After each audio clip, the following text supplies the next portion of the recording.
We're hiding I was from like, you. where are y'all at? Hide and go see. All the doors are Yeah, locked. you missed all the news Except while that you were one. gone. I did. Oh, sorry. Hey, Clint, we're good, right? I went to every door. Except the one that was open. No? And we're so tired, we've been running, hiding from you. Okay. That's the way my mind thinks. Who didn't close the door? Well, good morning.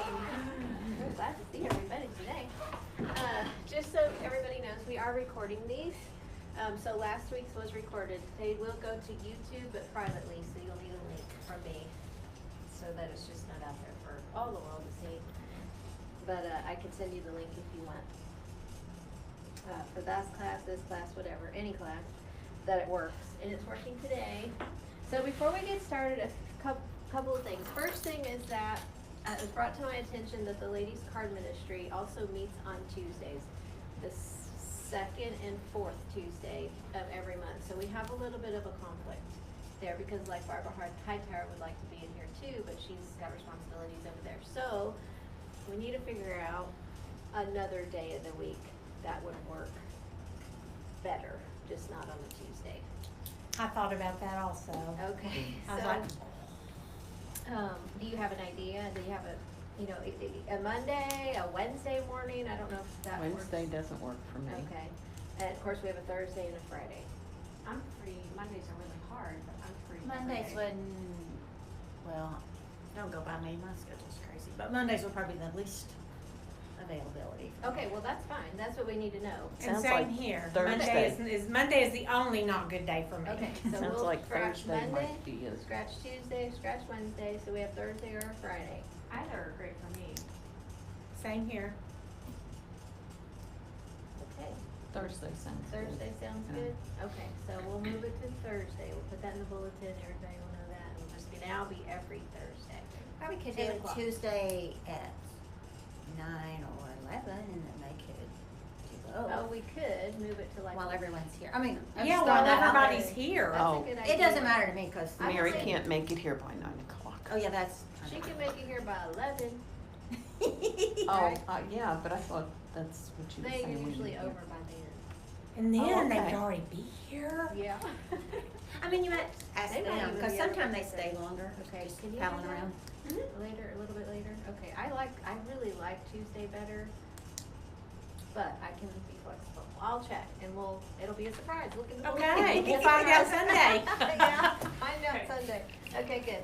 Another thing is that Kim Spoonmore's not able to be here today, but she did take this timeline and she kind of made one on her computer.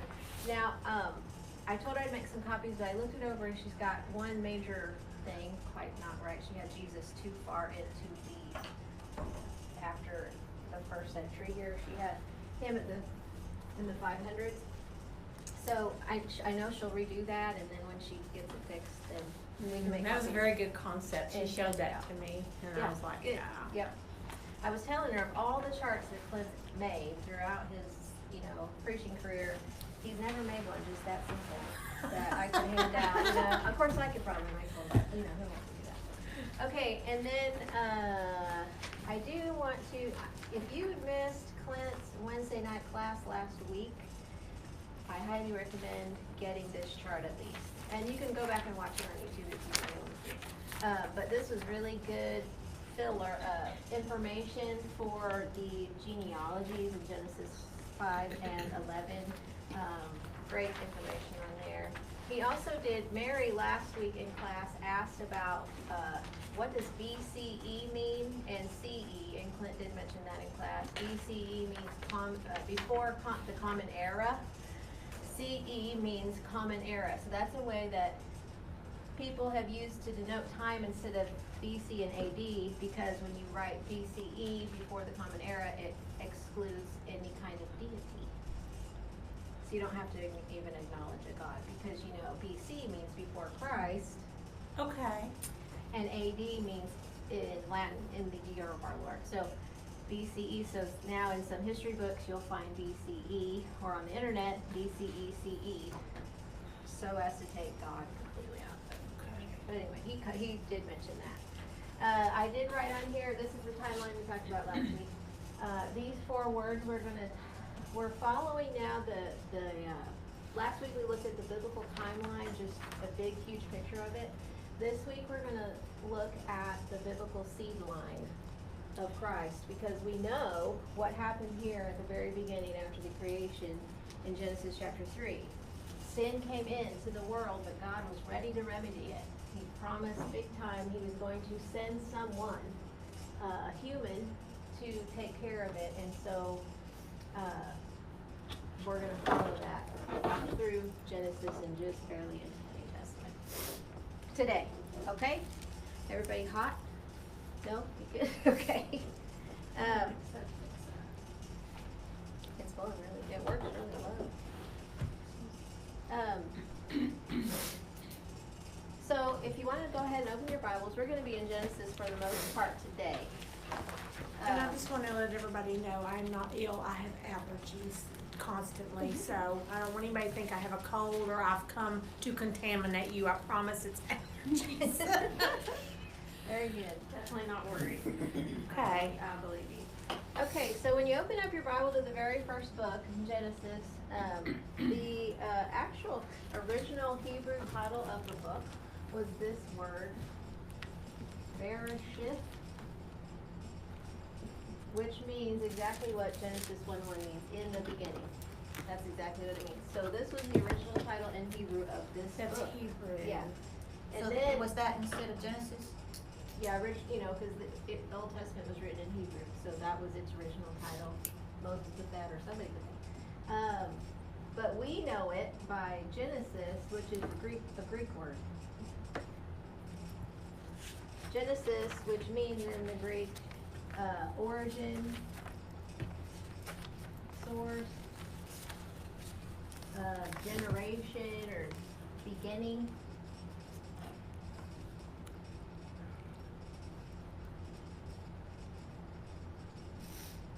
Same idea. Beginning. And the reason why that's important a little bit is because there are a lot of, 10 main references in significant headings in the book of Genesis that tell us, lead us into some pretty important people or events or things that have occurred. And it's this phrase that says, this is the history, or this is the genealogy, or this is the generations of, and we'll go through those real quick on what they are. So if you want to look, the first one is Genesis chapter 2, verse 4. The New King James says, this is the history of the heavens and the earth. So we have 2:4, the history of the heavens and the earth. The next one, if somebody wants to read it, Genesis 5:1.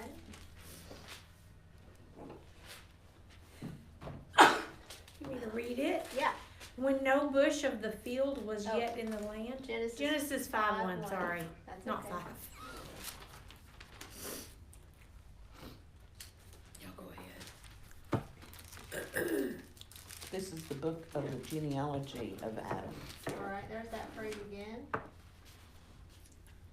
So that denotes Adam. This is the book of the genealogy. This is the history of the genealogy. The next one's in 6:9. Somebody want to read that? This is the genealogy of Noah. There you go. There's the phrase again. That denotes Noah's genealogy. The next one is chapter 10, verse 1. Somebody want to read that?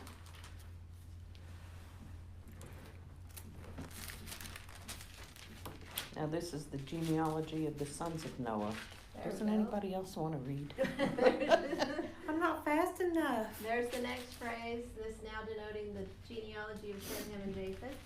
All right, the next one's in 11:20. Somebody want to read that? I will. Okay.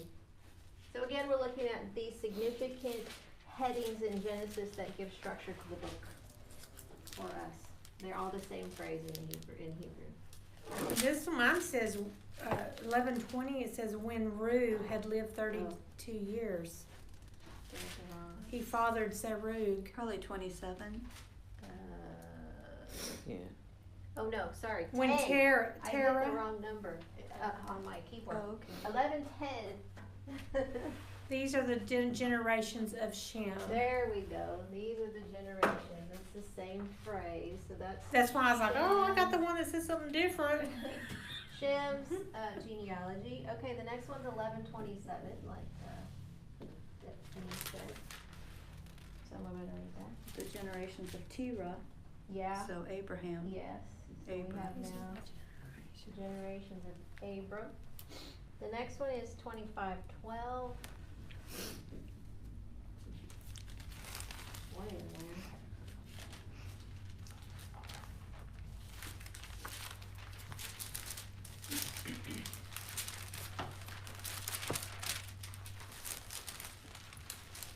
Yeah, this is the genealogy of Ishmael, Abraham's son. There's that phrase again. This is the genealogy of, and that's Ishmael. You know about him. Okay, and the next one is 2519.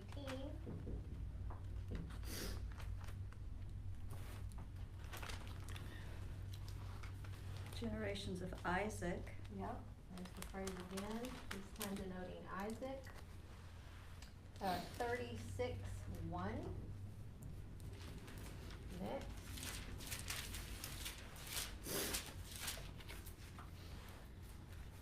Genealogy of Esau. Very good. There's that phrase again. And finally, 37:2.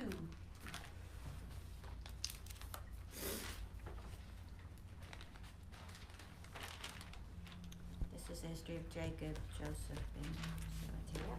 Very good. So now we have the genealogy of Jacob / Joseph. We see there.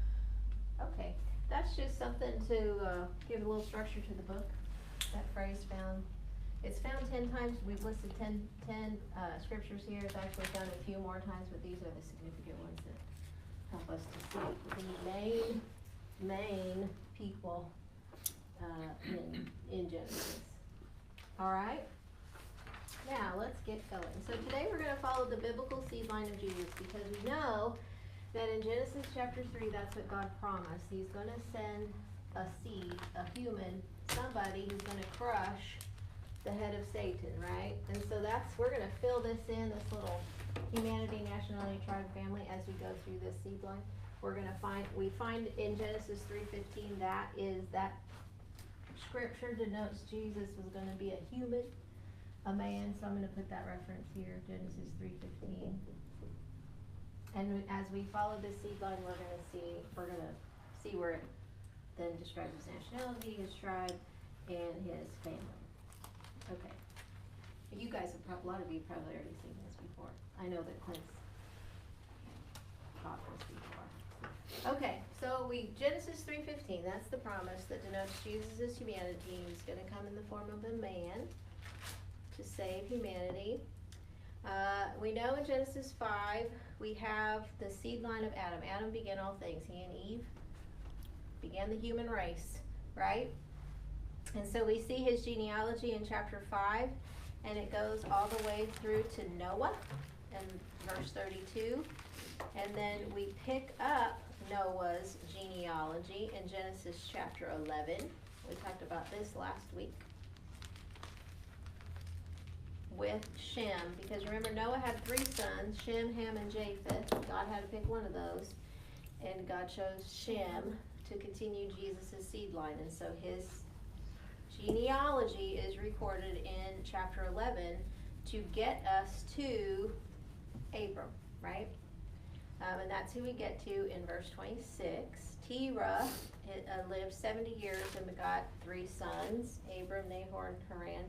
And then God chose Abram to continue the seed line, and that's now the next biggest section in Genesis chapter 12. Beginning in chapter 12, the next biggest section in Genesis is about the man named Abraham, because God's going to continue the seed line through that man. But he's old, and he's married, and his wife's old, and they have had no children because the Bible says she's barren. But God's going to do it, right? God's still gonna accomplish this. And so he promises that to Abraham in the first 3 verses. I'm going to make you a great nation. I'm gonna bless you.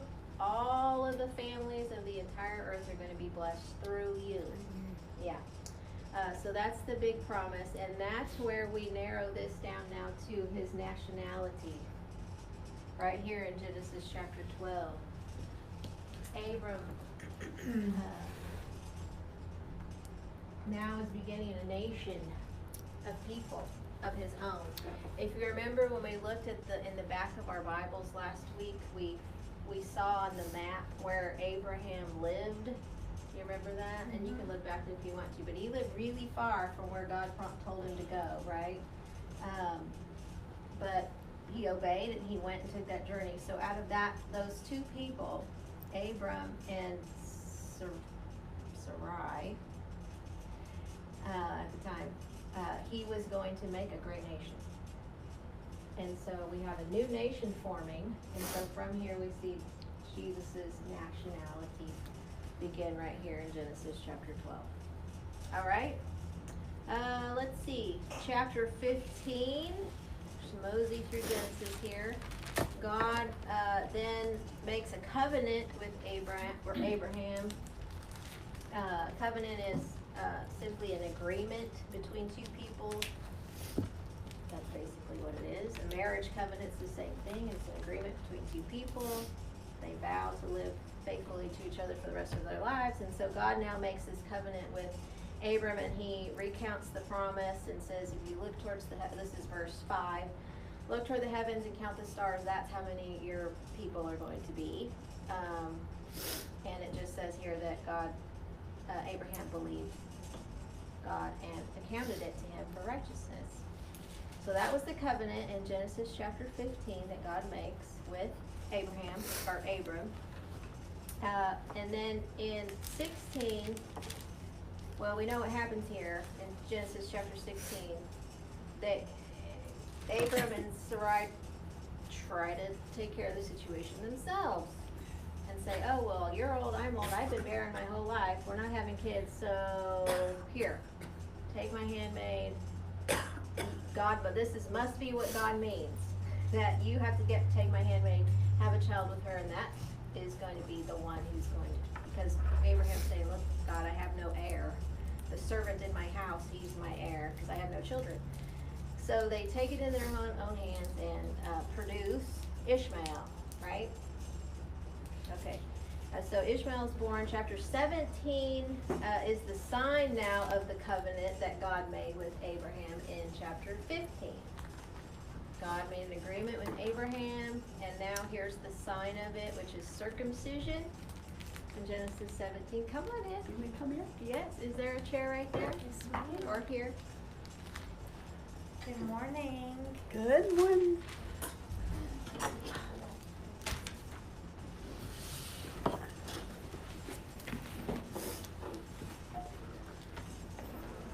Hello, come on Good in. morning. I'm back. I didn't even think about my Here's Bible. one, Barbara. if you want that way. Good morning. Good morning.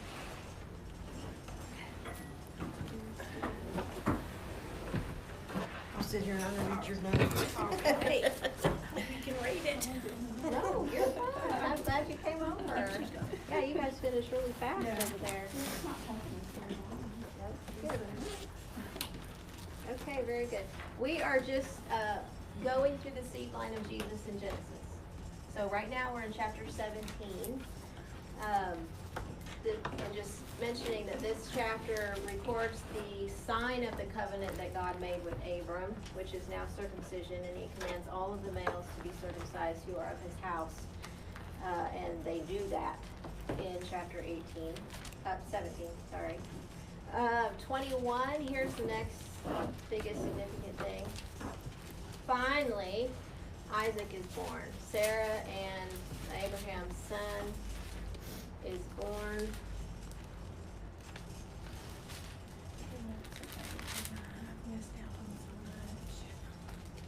I think, wasn't Abraham 100 years old and Sarah was 90, wasn't she? I believe so. Yeah. So God does it. the way he intended he was going to do it. Gives them a son, Isaac, and he's born there.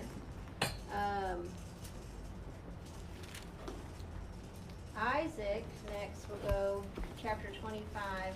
Chapter 22 is when God commands Abraham to take Isaac and sacrifice him. 24, chapter 23, Sarah dies. Chapter 24 now, Isaac's old enough to get married, and so Rebecca is found to marry him. And then we have in chapter 25 their children who are born. She has twins. Remember that? Isaac and Rebecca have twins, Jacob and Esau. Esau was the one that came out first. He was the older one. Jacob was born second. But they're born there in chapter 25. And wasn't Jacob holding on to his foot? His heel, yeah, his foot, it says. Let's see.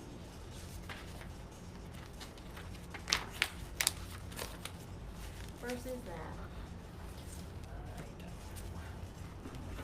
I know that's what his name means. 26. 26. Oh, yeah.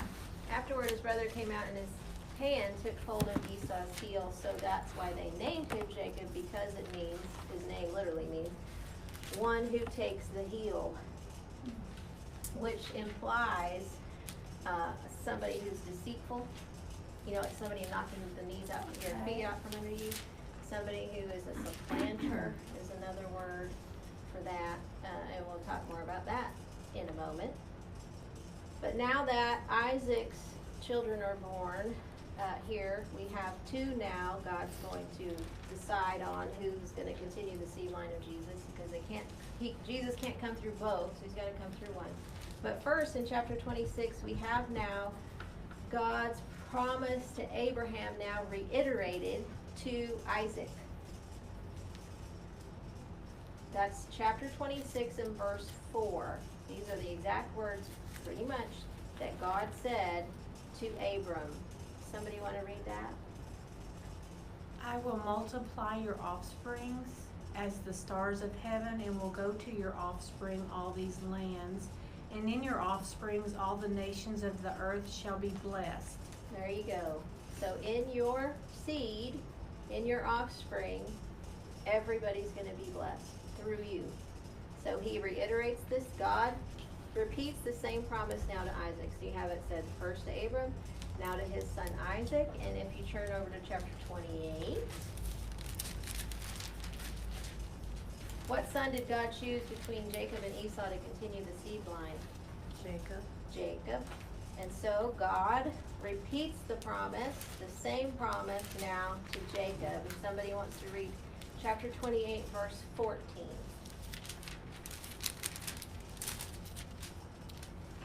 Your offspring shall be like the dust of the earth, and you shall spread abroad to the west and to the east and to the north and to the south. And in you and your offspring shall all the families of the earth be blessed. And there it is. Same promise, right? Everybody's going to be blessed through their seed, or through his seed, Jacob. Okay, and now, if you'll recall, most of you know or are familiar with Jacob in chapter 29 gets married. There's some confusion, so to speak. He is deceived by his father-in-law and actually ends up with Leah, Rachel's sister, instead of Rachel first. That was no good. He was not interested in Leah. He wanted Rachel. He worked 7 years for her, right? Remember that? But he ends up with Leah, and then begins the baby war, right? Because Rachel, come to find out, was having a hard time conceiving children. But Leah kept popping them out. She could have child after child, and then so Leah was having children, Rachel was not. So then Rachel thought, well, here's my handmaid, take her, have a child by her, and then I'll have a child. So then there's 4 women now involved with bearing Jacob's children, right? And 4. So you have Rachel, Leah, and their 2 handmaids. Oh, their 2 handmaids. Yeah. So you have 4 women now bearing Jacob's children, and through them come 12. I love her eyes. She's just all new. I love it. Through those 4 women to Jacob come 12 12 sons. All right, I'm gonna list them here just because they're important. Okay, this is actually chapter 29, chapter 30, and then all the way to chapter 35 is where you find these 12 sons. We won't go into the details of who was born to who, but we're going to list them because that's what's important here. So, anybody know them by heart in order? In order. I wonder, we taught the little boy, Enoch and Jackson all learned the song. There's a song, you know, to these 12. And one of you, ask Enoch or Jackson, who are the 12 sons of Jacob? See what they Starts with Reuben, right? Reuben, yes. Reuben was the oldest, so we'll write him here.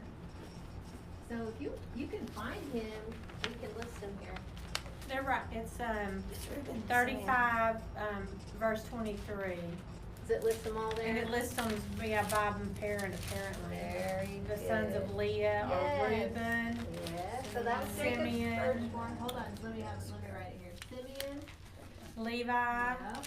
Judah, Yes. Issachar, and Zebulun. And then the sons of Rachel were Joseph and Benjamin. Okay, now we're not in order. Yeah. Okay, we're not in order. Oh, Reuben, Simeon, Levi, Judah, and then in order was Dan.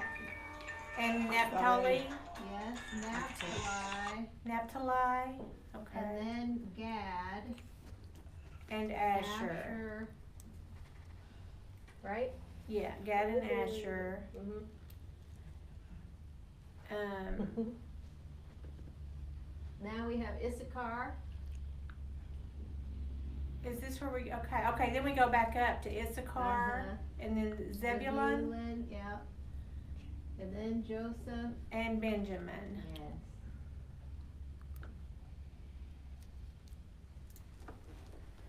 Okay, so these are all Jacob's children. So far, it's been pretty easy to continue Jesus' seed line because you have the big top 3 here. You have Abraham, Isaac, and then Jacob, right? But now you have 12 men. And who, I know y'all know who, but God, who did, just tell me, who did God choose? Who did God choose to continue the seed line here? Joseph. Who? Nope, not Joseph. Judah. Judah. Very good. And we get this from Genesis chapter 49, verse 10. Does somebody want to read that? Chapter 49 and verse 10.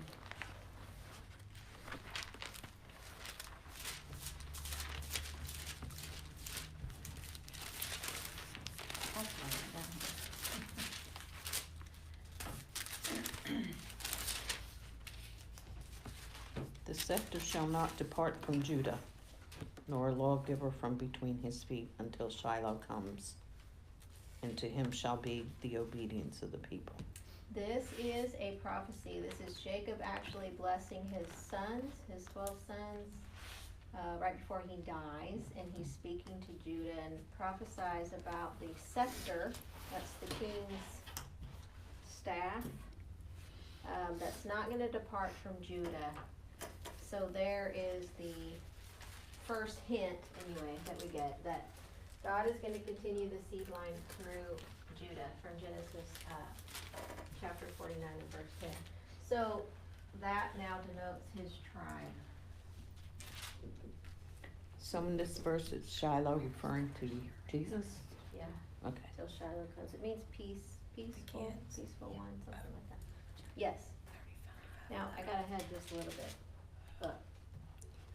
Back over where we were in Genesis chapter 32, if you'll look at that, I think this is very important, significant. Because in chapter 32, there's a situation, an instance where God wrestles with Jacob. Somehow, I don't know. God wrestles with Jacob, and here, the most important thing is, though, this, verse 28. God changes Jacob's name. Now, Jacob, you remember, meant one who takes the heel, one who deceives, supplants. That's not a good, especially for somebody who, you know. Okay, so God changes his name, chapter 32, verse 28. Somebody wants to read that.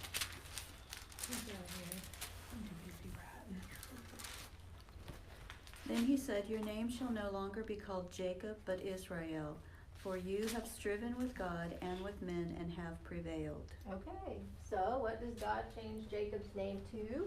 Israel. Israel. This word means Prince of God. That's better. Yeah. That's better. So, here's what's important, Debbie, is that these 12 men now become known as the 12 tribes of Israel. Okay. Okay, yep. All right. Yep. So now these are the 12. 12 tribes of Israel. And from these 12 now, this nation is going to get bigger, right? And from this 12 begins Israel's history, because collectively they're known as Israel, or God's people, the nation of Israel collectively, individually the tribes of Israel. And so in the Old Testament, that's what, when you get out of Genesis, that's what the rest of the Old Testament is about. The nation So of Israel. is Jacob, who became Israel, and his offspring then created Israel? Yes, this is the beginning of the nation Okay. of Israel. Started with Abraham, remember? Yes. Okay, so we have Abraham, Isaac, and Jacob, and his 12 sons. Remember, God's promise is, from you, in your seed, your nation's gonna bless every nation. And you're gonna become as numerous as the stars of the sky, as the sand of the sea.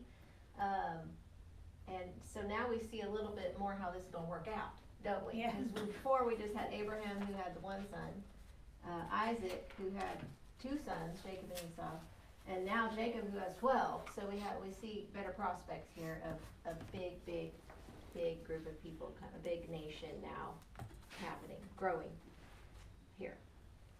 Any questions or anything else about that? The only other thing I want to say before we leave Genesis is now the rest of the book of Genesis from 37 on. Genesis has 50 chapters. So from chapter 37 on, it's actually about Joseph down here.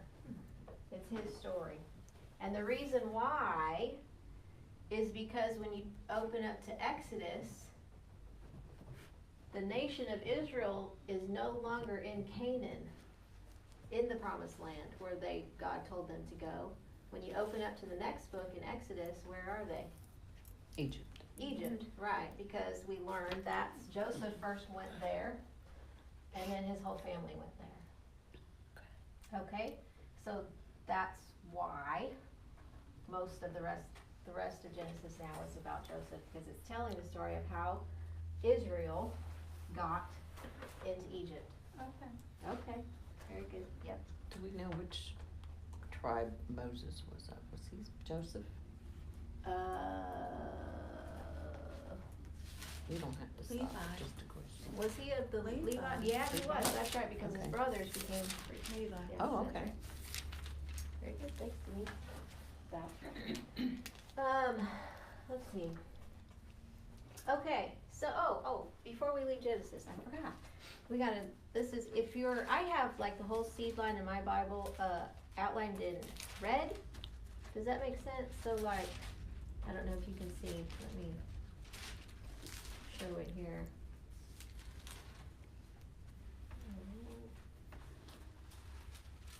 Nope, you're not gonna be able to see that. It's okay. But we determined, of course, from Genesis chapter 49 and verse 10 that, you know, Jesus was coming through Judah. He wasn't coming through the firstborn, the secondborn, or even Joseph, who was of great importance in the book of Genesis, but he's coming through Judah. Well, in Genesis, we see where Judah has some children.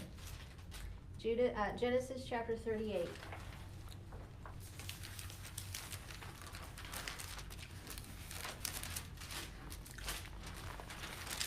Here's another instance where Judah, and it has twins. Verse 29. Somebody wants to read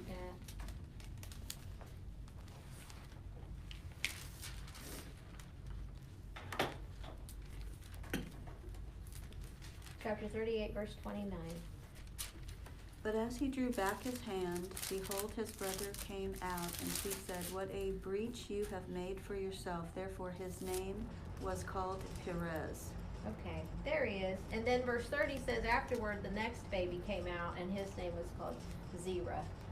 But Perez is actually the one that continues the seed line of Judah. So Judah's son, Perez, is the next one in line. And then, if we go to chapter 46, we'll see where Perez now has a son. Several, but of importance here. We can start in verse 12. Chapter 46 and verse 12.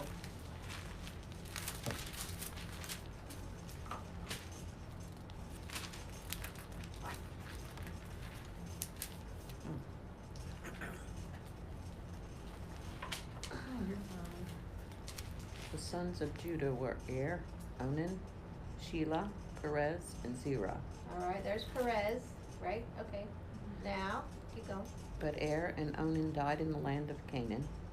The sons of Perez were Hezron and Hamul. Okay, so Perez himself had two, and Hezron is the one that continues the seed line. And this is how we know that. If you'll turn to Ruth, the book of Ruth, chapter 4.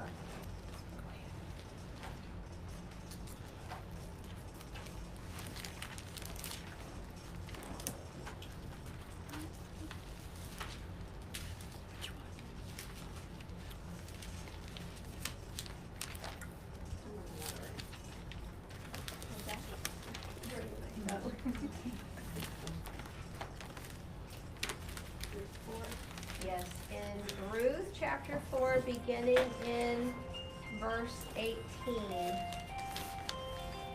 all the way through verse 22. Ruth chapter 4. One. Ruth chapter 4. Who is that? Is that Dottie?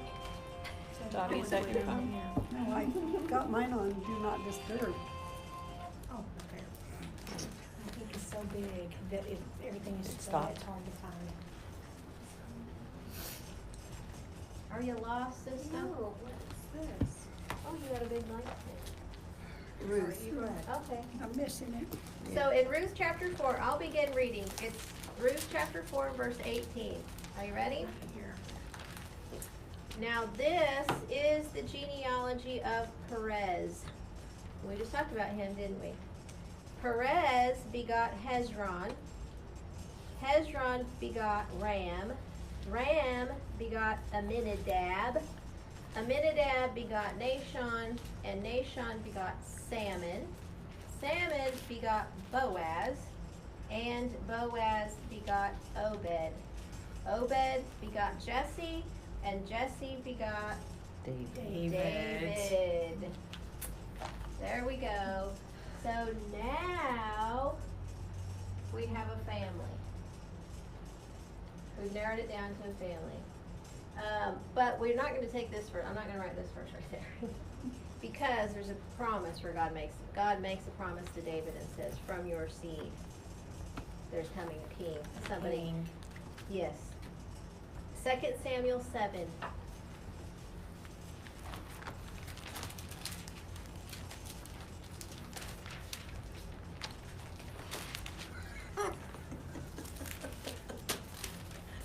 New pages. Oh, yeah.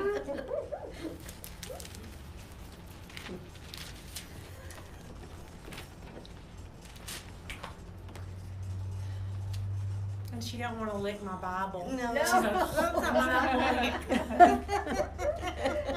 It's the only way I can get the pages No. turned. That's what I was just thinking about me, I'd be going, 2 Samuel 7. Here is David. Give a little backstory. David is wanting to build God a permanent dwelling because God has been dwelling with his people in the tabernacle, and that was a temporary tent-like structure that they could take and move with them wherever they went in the land. But David now, he's established as king, and he wants to build God a permanent structure, a temple. And Nathan the prophet, who is speaking on behalf of God to David, says, oh yeah, go ahead and do that. But then God tells Nathan no. Do you remember why God didn't allow David to build it? Because David's hands were of blood. Yeah, he was a warrior. And seen a lot of battles and a lot of blood, shed a lot of blood. So he wasn't allowed to build it, but God makes a promise to him. And so that's really the first part of chapter 7. But we're focusing on verses 12, 13, 14, 15, 16, those. But we'll start in verse 12. Anybody want to read that? When your days are fulfilled and you lie down with your fathers, I will raise up your offspring after you, who shall come from your body, and I will establish his kingdom. Okay, next one. He shall build a house for my name, and I will establish the throne of his kingdom forever. Next. I will be to him a father, and he shall be to me a son. When he commits iniquity, I will discipline him with the rod of men, with the stripes of the sons of men.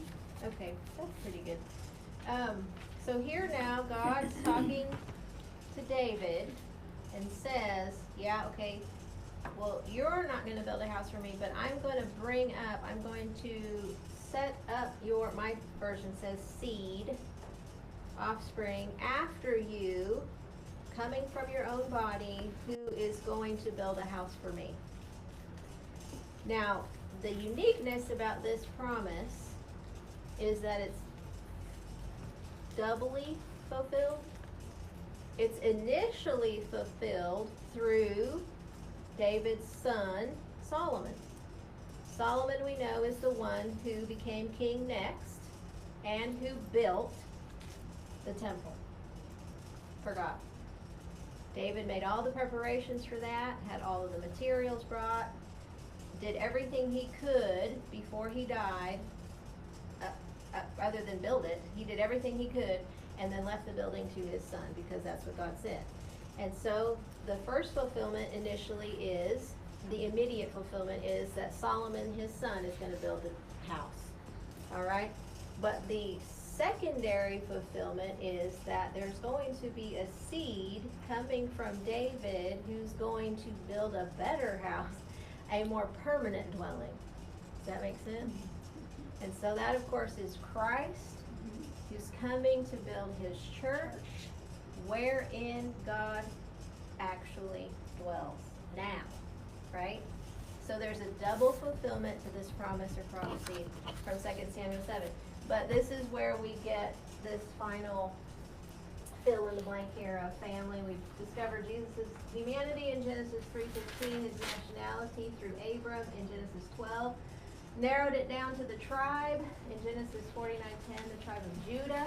And now we've narrowed it down even further to the family that Jesus is going to come through, and that's through David.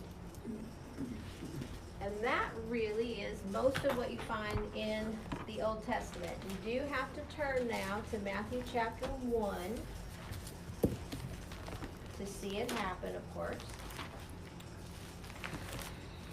Matthew opens his book with the genealogy. Somebody want to read Matthew 1, verse 1?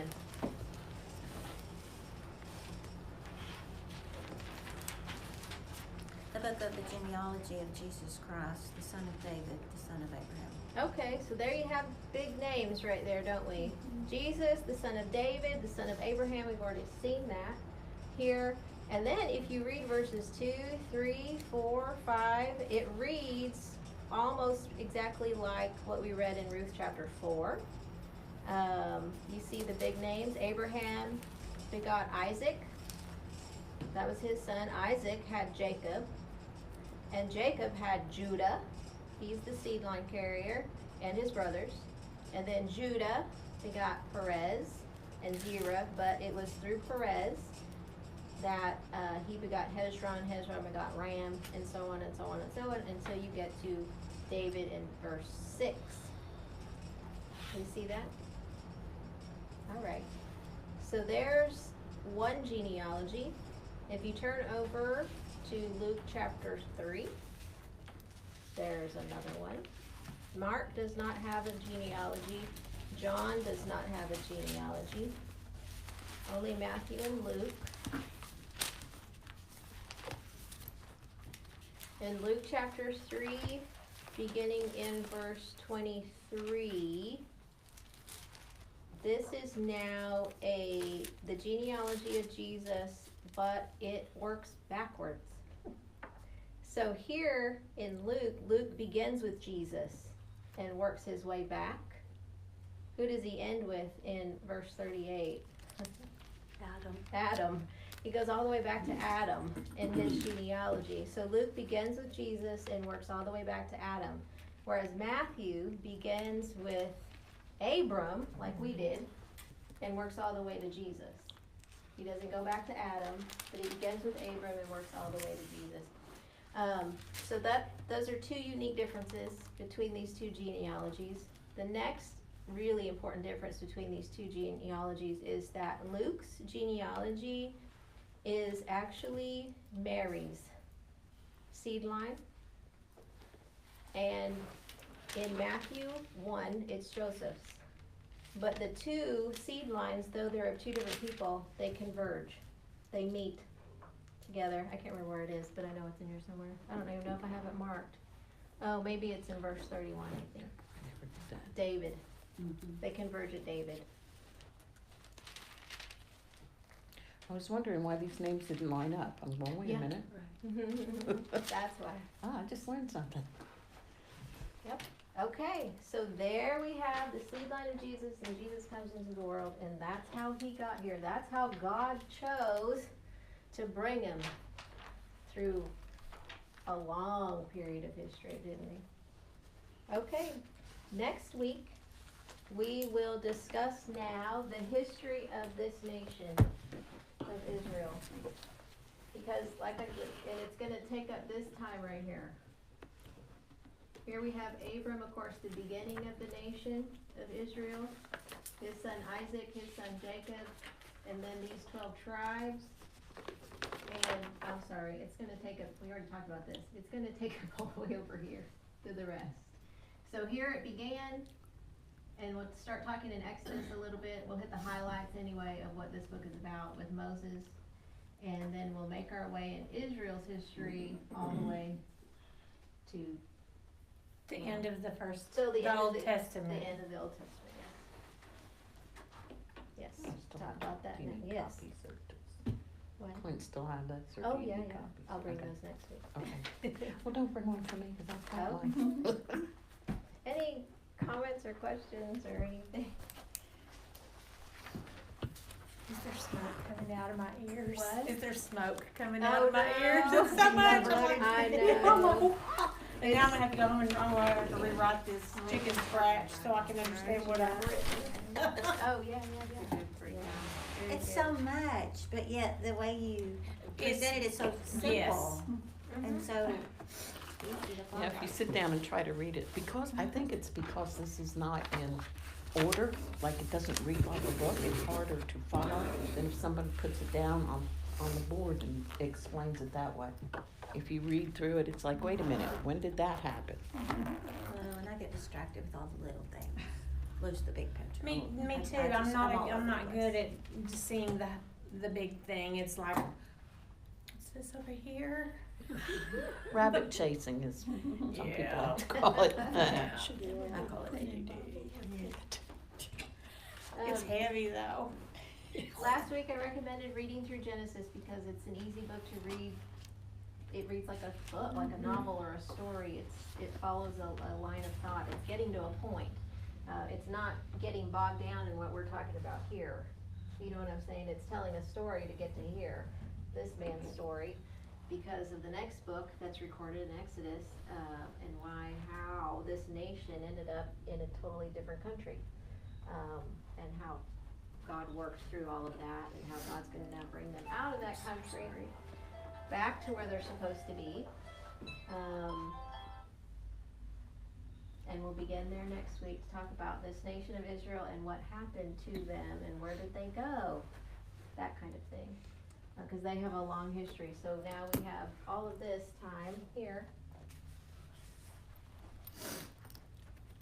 I guess it'd be half of that time, wouldn't it? Based more or less of all of Israel's history there. I think also, in my mind, as I was reading through and learning it, it was like I would tend to think that the books, like Joseph, would be in the line. Solomon is in the line, because they wrote the books. They would be in the line of Jesus, as opposed to it not being all about Judah, it being about Joseph The big and his, characters. and his thing, and Joseph like, didn't write a book though. no, I'm just saying where Joseph didn't write a book, but it's about Joseph and everything. Big chunk of it is So, about it. in your mind, I think, well, Jesus came from Moses. Moses had to be in the line, and Yeah, it's Judah just seems pretty obscure. I mean, he's mentioned very briefly. right. So it's if you Genesis. read this like a book, it doesn't. That's one of the reasons why it doesn't read like a book, because your mind.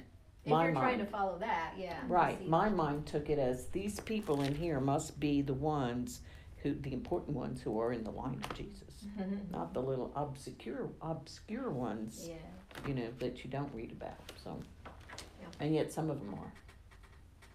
Like, Yes. let's not forget Rahab. There are some women mentioned in Matthew's genealogy for a reason. Okay, well, that's all I have today. I think that's plenty. I'm gonna take a picture. Oh, sure. Okay, I'm gonna end this. Oh, that's